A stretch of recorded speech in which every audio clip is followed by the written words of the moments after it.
الحمد لله وكفى وسلام على عباده الذين اصطفى أما بعد فأعوذ بالله من الشيطان الرجيم بسم الله الرحمن الرحيم أحسب الناس أن يتركوا أن يقولوا آمنا وهم لا يفتنون صدق الله مولانا العلی العظیم۔ ابھی حال ہی میں ہندوستان کے اندر ایک دردناک اور انتہائی المناک حادثہ پیش آیا کہ تقریباً 5 صدیوں سے چلی آ رہی بابری مسجد کی جگہ پر ایک بت خانے کی تعمیر کے لیے بنیاد رکھ دی گئی، جس سے ایک طرف شر پسند اور ظالموں کے حوصلوں کو تقویت ملی، انہوں نے کھل کر فساد برپا کیا، غریب اور نہتے مسلمانوں پر ظلم و ستم شروع کر دیا، اپنے شرانگیز نعروں اور جھنڈوں کے ذریعے مسلمانوں کو پریشان کرنا شروع کر دیا۔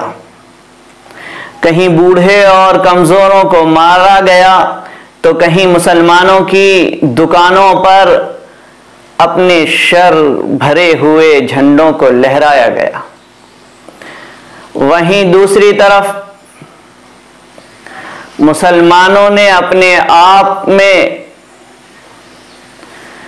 کمتری کا احساس کیا۔ بہت سے لوگوں نے اس موقع پر نازیبا کلمات اپنی زبان سے ادا کیے، بہت سے لوگوں نے مایوسی کا اظہار کیا، کچھ لوگوں نے تو کہا کہ اللہ تعالیٰ نے کوئی کرشمہ کیوں نہیں دکھایا، کچھ نے کہا کہ اس موقع پر تو اللہ کا عذاب آنا چاہیے تھا، کچھ نے کہا کہ اللہ کو کرشمہ دکھانا چاہیے تھا۔ نعوذ باللہ! کیا اللہ رب العزت ہماری امیدوں اور ہماری تمناؤں کے حساب سے چلے گا؟ یہ تو ایسا ہی ہوا جیسا کہ حضرت تھانوی رحمۃ اللہ علیہ نے مسلمانوں کی پستی کے اسباب کو ذکر کرتے ہوئے انہی باتوں کے جواب میں ایک حکایت نقل کی، جو ہے تو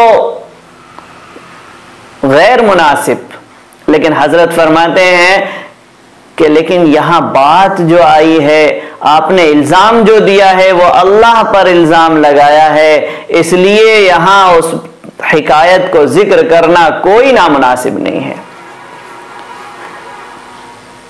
ایک عورت اپنے بچے کا پاخانہ دھلا رہی تھی اور اس کے بعد چاند دیکھنے کے لیے کھڑی ہو گئی، اس کی انگلی میں تھوڑی سی گندگی لگی رہ گئی تھی۔ اب جب اس نے چاند دیکھنے کے لیے انگلی اٹھائی تو اس کی ناک میں بدبو محسوس ہوئی، تو وہ اپنی سہیلیوں سے کہنے لگی کہ ارے دیکھو اس مرتبہ کا چاند تو بدبودار نکلا ہے۔ تو چاند بدبودار نہیں نکلا، بلکہ گندگی اور بدبو تو خود اس کے اندر موجود ہے۔ یہی حال ہمارا ہے کہ ہم اپنے اعمال کو نہیں دیکھ رہے، اپنے کرتوت کو نہیں دیکھ رہے اور الزام لگا رہے ہیں کہ اللہ رب العزت نے کوئی کرشمہ کیوں نہیں دکھایا۔ نعوذ باللہ! کہ دنیا میں جو بھی مصیبت آتی ہے وہ ہمارے اپنے اعمال کی وجہ سے آتی ہے، اور اللہ رب العزت تو بہت سارے ہمارے گناہوں کو معاف کر دیتا ہے۔ تو یہ جو حالت ہے مسلمانوں کی کمتری کی اور مسلمانوں کی پستی کی جو حالت ہے، اس کے ذمہ دار ہم خود ہیں، کیونکہ اللہ رب العزت نے جو ایمان والوں کی کامیابی اور بلندی کا وعدہ فرمایا ہے وہ کامل ایمان پر فرمایا ہے۔ اور ہمارے ایمان کی حالت ہم دیکھ لیں، 5 شعبے ہیں دین کے، ایمان کے: عقائد، عبادات، معاملات، معاشرت اور اخلاق۔ ہم سرسری طور پر اپنی ان 5 شعبوں پہ نظر ڈالیں जो दीन के 5 शोबे हैं, उन 5 शोबों में हम बिल्कुल कोरे हैं, हम कमजोर हैं। तो मुसीबत जो आती है वो कभी तो सजा के तौर पर आती है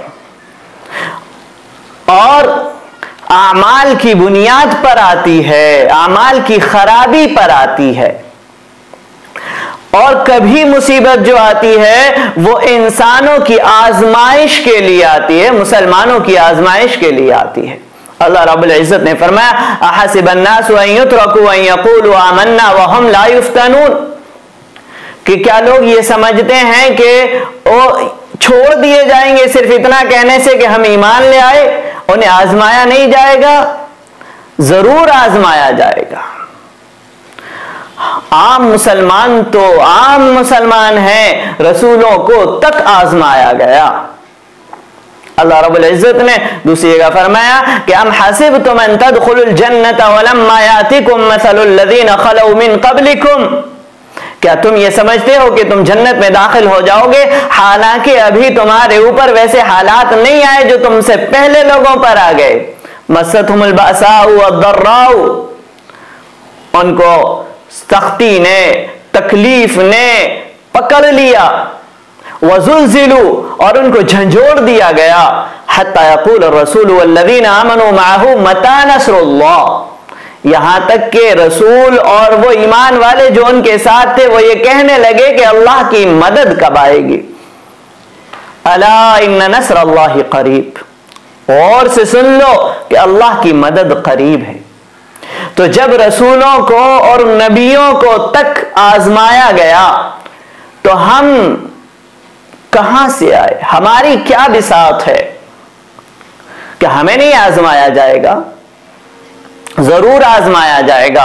और इस आजमाइश के मौके पर हमको मुकम्मल तौर पर साबित कदम रहना है, हमें सब्र का मुजाहिरा करना है और अपने आमाल की तरफ तवज्जो देना है कि हमारे आमाल की खराबी की वजह से अल्लाह रब्बुल इज्जत ने हमारे ऊपर ये हालात दिए हैं, भेजे हैं, तो हम उन आमाल को सुधार लें ताकि अल्लाह रब्बुल इज्जत हमसे खुश हो जाए, हमसे राजी हो जाए और हमारे हालात को पलट दे। अल्लाह फरमाता है, तिलकल अय्यामु नुदाविलुहा बैनन नास, कि इन जमानों को, इन हालात को, इन दिनों को हम लोगों के दरमियान उलटते पलटते रहते हैं।